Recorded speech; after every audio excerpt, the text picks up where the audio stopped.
Largo Oliveira Viana, antigamente denominado Largo do Clipper.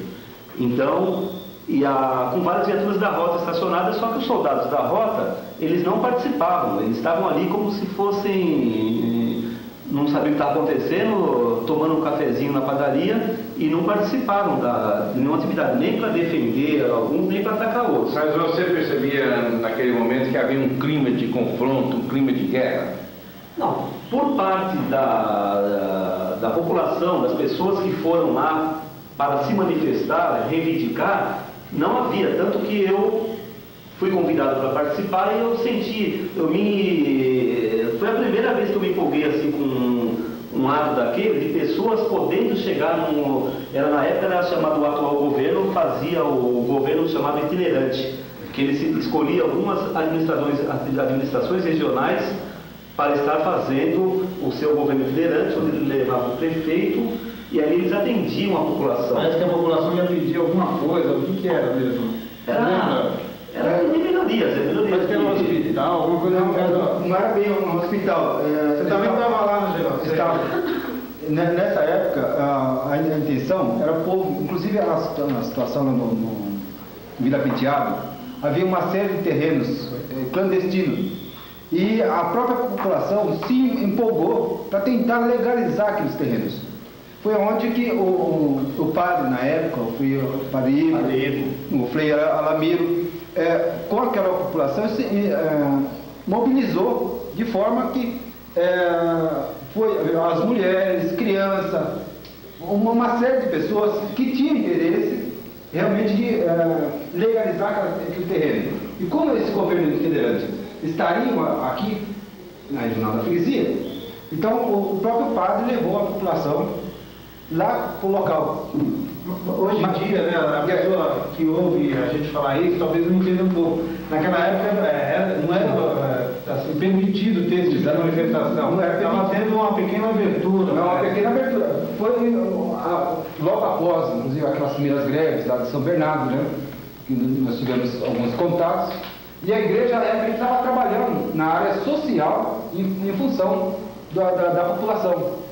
E a população se empolgou com a própria igreja, com o respaldo dos padres, se achou assim até... Havia políticos. Havia muito político, na época não eram nem políticos. Alguns chegou até hoje, posteriormente se candidataram, mas na época era mais social. Então, Geraldo, eu fiz uma pergunta ao Camilo perguntando se havia um clima de guerra. Houve explosões de bombas, de gás lacrimogêneo, com o intuito de dispersar a multidão? E isso houve. Tanto que eu estava lá, eu achei... não estava acostumado com esse tipo de coisa, né? Mas na Rua da Balsa, quando a população com as faixas se encaminharam para a Rua da Balsa, foi exatamente 1 hora antes da chegada do então governador na época, né? Foi onde que eles... eu acredito até que era pessoal do RAPA, não sei, são paramilitares. Pessoal do RAPA, pessoal também que participaram inclusive de manifestações de repressão durante a greve do ABC, que foram constatados, como é o caso do famoso Kojak, né, que era irmão de um jogador de futebol também da época, ali, famoso. E outra coisa que eu me lembrei é que eles já vieram para cá preparados, foram feitas reuniões também em locais aqui da região para preparar essa repressão, porque já tinha acontecido alguns outros governos itinerantes em outros bairros e não tinha tido essa manifestação, mas no último também, se não me engano, na região da Zona Sul, já ensaiaram algumas manifestações da população, né, contra até o governo. Então acho que deviam ter informações para que eles já vieram preparados. Vieram bem preparados, tanto que eu não apoiei, não cheguei a... deu um empurrão, mas aí o que aconteceu em seguida desse empurrão? Começou a ser atirado bombas de gás lacrimogêneo. Aí que eu vim saber o que era bomba de gás lacrimogêneo. Quando ela explode, ela cria um ardor no olho tão grande. Foi onde que eu comecei a chorar, todo mundo chorando,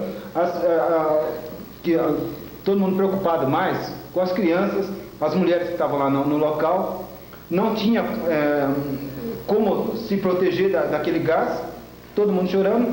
O que foi uma senhora vizinha naquela primeira rua da travessa da Rua da Balsa é que forneceu água na casa dela para as pessoas lavar o rosto, lavar a roupa das crianças. Doutor Geraldo, dentre várias lideranças aqui da região estavam presentes o deputado Benedito Sintra, o Sérgio Santos e outros parlamentares que depois se elegeram aqui na nossa região. O falecido Sérgio Santos realmente estava presente, né?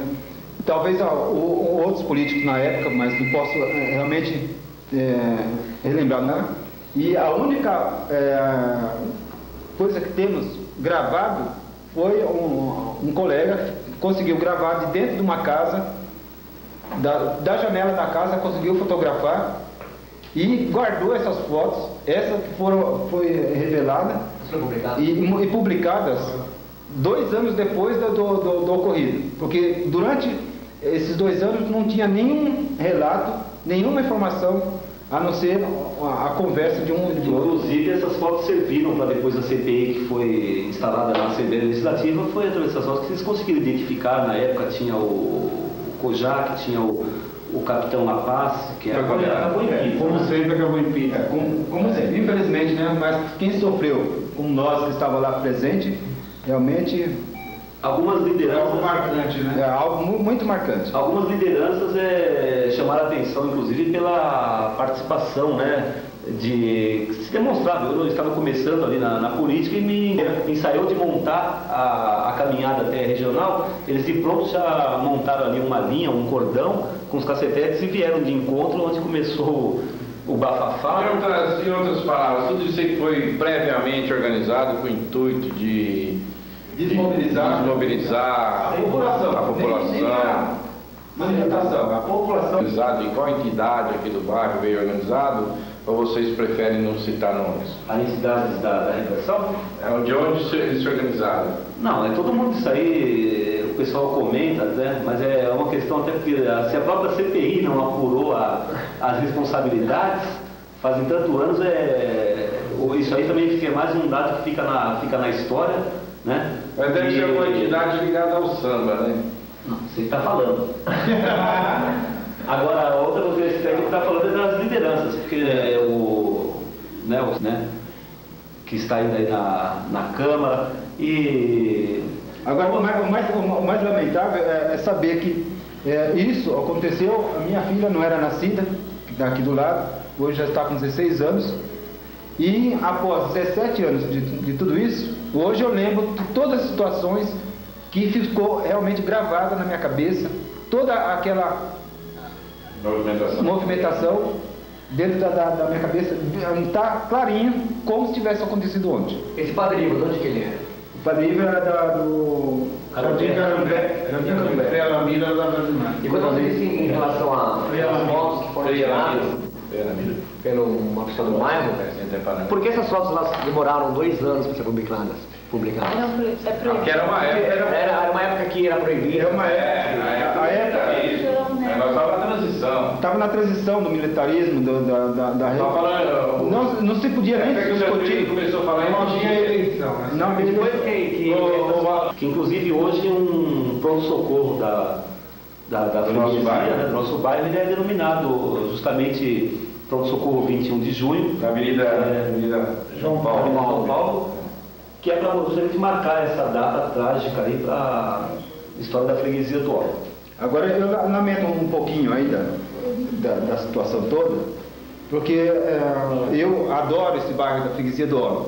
São 38 anos que eu vivo aqui, não quero sair daqui para nada, mas fico assim chateado entre... Eu acho que serve assim muito, né, de referência, como o Camilo acabou de falar, que ele iniciou politicamente, na participação comunitária, tirando exemplos dessa luta. Eu acho que para muita gente da freguesia do Ó, mesmo para nós aqui que temos uma atividade comunitária na região, não deixa de ser um exemplo de luta, de participação, e acho que a freguesia do Ó, por causa dessa manifestação, cresceu politicamente e a cada ano consegue eleger mais deputados, mais vereadores e mais participação. Quer dizer, acho que é um bairro em São Paulo que tem o privilégio de ter 4, 5 vereadores, 4, 5 deputados. Então acho que de tudo se tira uma lição, e mesmo da pancadaria da freguesia do Ó, nasceu a conscientização da freguesia do Ó.